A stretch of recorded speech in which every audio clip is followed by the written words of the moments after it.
What's up, everyone? In this video, we're going to be discussing the 5 mistakes first-time homebuyers make here in the Kansas City Northland. And we're going to be discussing just some insights on taxes, HOA fees, neighborhood selection, inspections, and much, much more. Stick around to the very end. That's where I'm going to put all the value possible. We're going to go ahead and just discuss some of the life hacks that you may not know about. If this is your first time to my channel, I want to introduce myself. I am Big Mike. I'm a local Kansas City real estate agent specializing here in the Kansas City Northland area, where I actually use YouTube to find people looking to make a move, and they reach out to me, and we have that relationship go from there. So without further ado, we're going to go ahead and dive on it. So the first mistake first-time home buyers make is you overlook your property taxes and the different special tax districts that are going on somewhere around the Kansas City Northland area. So mistakes number one is overlooking the property tax and the special assessments that may be involved. So there's a lot of that goes into taxes, but the biggest one is school districts. So if you are trying to raise a family or if you have kids of some sorts, Park Hill School District and Liberty School District are the top rated school districts in the Kansas City Northland. If you aren't planning on having kids, or maybe you're an empty nester, maybe you want to avoid those places because then you would be paying for a school that you would not be utilizing. So keep that in mind. Now, with the greater the school district, obviously the more equity build. So it's really just up to you. It's on a case-by-case basis, what is important to you. And on top of that, when you are in the city of Kansas City city limits, you do get a 1% earnings tax on top of everything. Now, I mentioned special tax districts. Right now, over by Shoal Creek Valley, it's a little bit on the higher end if you are a first-time home buyer, but there's a lot of things that go into like street lights, park maintenance, and just common new developments over in the Shoal Creek Valley area. So be sure to check the county website's assessor's website to get an accurate property tax breakdown. And don't forget to ask a guy like me, hey, what kind of special tax district or what kind of taxes is involved with this property? You can always, if you don't choose to use me and maybe you're looking across the United States, ask a listing agent or HOA for a breakdown of any additional fees or anything that might be coming up in the future. You always want to know, and it's better to be over-prepared than under-prepared. Now, mistake number 2 in this list, I know nobody likes paying for an HOA, but sometimes it does save your ass. So mistake number 2 is not factoring in the HOA fees. And there's many different Northland neighborhoods that have them. Some of them go to different types of pools. Some of them go to different type of maintenance. Some of them just go to live in the neighborhood. It's important to find what you're exactly paying for in the HOA. Some HOA fees are absolutely unnecessary, but they do cover something at the end of the day. They may not cover something for you, but they maybe cover something for the homeowners association. And normally per year basis, they're ranging anywhere from 300 to, I mean, honestly, the sky's the limit. If you want a maintenance provided area, that's $200-300 a month. If you want top end luxury and that's your first time house, congratulations, but that can range easily $1,500 to $2,000 a month. So before making an offer, just ask for a list of covered services from the HOA and inquire about any upcoming projects. Sometimes HOAs are kind of a pain to deal with. Some of them are just really lax. It just really depends on what's in the guidelines, and it's really easy to read once you know what you're looking for. So just reach out. All right, number 3 on this list is skipping neighborhoods and the visits that you need to be doing at different days. So there's a lot of different home communities, and normally when you have a lot of houses, and let's say we go check them out a house at like noon, 6 p.m. may look extremely different. 9 p.m. may look extremely different. 4 or 5 a.m. may look extremely different. Come by at different times of the day, not so much to try to talk yourself out, but know, hey, are there cars parked on the streets? Is there a lot of traffic going on? Is there a lot of noise going on? Does everyone wake up at the exact same time and honk their horn? Who knows? Hopefully that's not the case, but you never know until you actually do your own research. Use online tools like Nextdoor for neighborhood reviews or City Project to get a sense of recent crime reports in the area. Nextdoor can give you real feedback from current residents, while City Protect shows local crime data by the area. But ultimately, just drive through the neighborhood at like rush hour over here, and you'll be able to see what kind of traffic it is. And on top of that, if you're like me and you're extremely sociable, go talk to a neighbor. I imagine somebody's going to be out watering their grass. Someone's going to have a kid outside, whatever the case may be, and just holler, hey, I'm looking to move to the area. What do you think? You can find out so much information by just asking that simple question.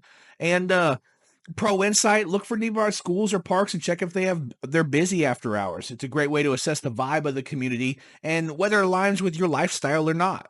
So number 4 on this list is skipping inspections. Look, I know any first-time home buyer out here doesn't want to spend any more money. Most of the time, you're just trying to build up your nest egg, trying to build up equity. I get it, and I'm here for that, and that's why I help first-time home buyers all the time.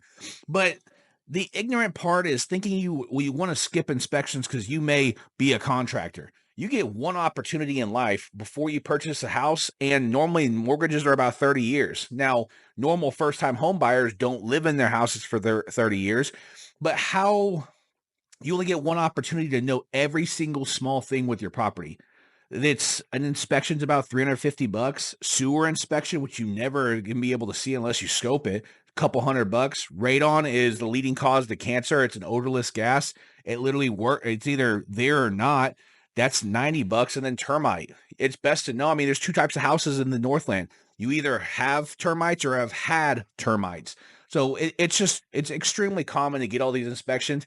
Normally about 700 to 800 bucks, maybe 900 depending on the house size, but it's something that you should never skip because it's better safe than sorry. And I truly believe that. I truly have conversations with all my buyers consistently. Hey, these are the number 4 biggest things that normal people get. I suggest them because it's better to have too much information than not enough. And maybe one of those things is whenever you do order a different inspection at the time, ask your inspector if they're familiar with the Northland's unique issues. I mean, there's certain places in Gladstone where tree roots really tear up a lot of different clay piping in the sewer. They'll also know the different foundation situations going on like Gladstone area. And if you're buying a recently flipped home, double check that all the proper permits and everything is up to code. Unpermitted work can lead to surprises, and you don't want any surprises down the line, especially with a home that you plan on living in for a long time to come. So number 5 on this list is just underestimating the commute times from different infrastructure projects from up north to downtown. So mistake number 5 I hear a lot is you underestimate the commute times. While the Northland is generally well connected, traffic can vary, especially during peak rush hour times. If commuting is important to you and every single day you got to go downtown, it's best to go ahead and like the future area that you like, go ahead between 4 and 6, just kind of drive up and down the interstate. Try to figure out, okay, there is traffic. It's going to put me back about 15 minutes. Am I okay with that?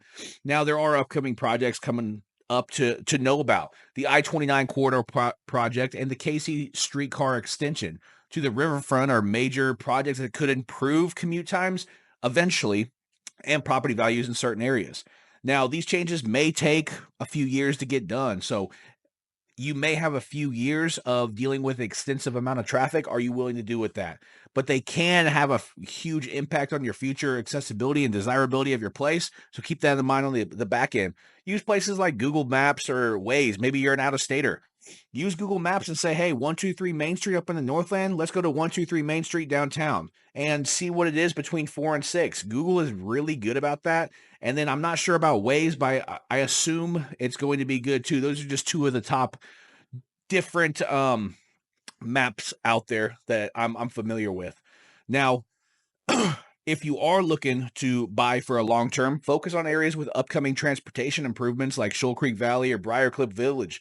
Not only will these areas be easier to access, but they also hold strong resale values in the Northland. So it's one of those you can be able to buy in and get out if you so believe it, or if you so desire. Now, I did say there's the 5 mistakes, but we always over deliver over here at Big Mike Sells KC. I got 3 bonus tips that I told you I was going to deliver. So first time home buyers guide, check out programs through the Missouri Housing Development Commission, MHDC, which offers down payment assistance and low interest rates for first time home buyers in the Northland.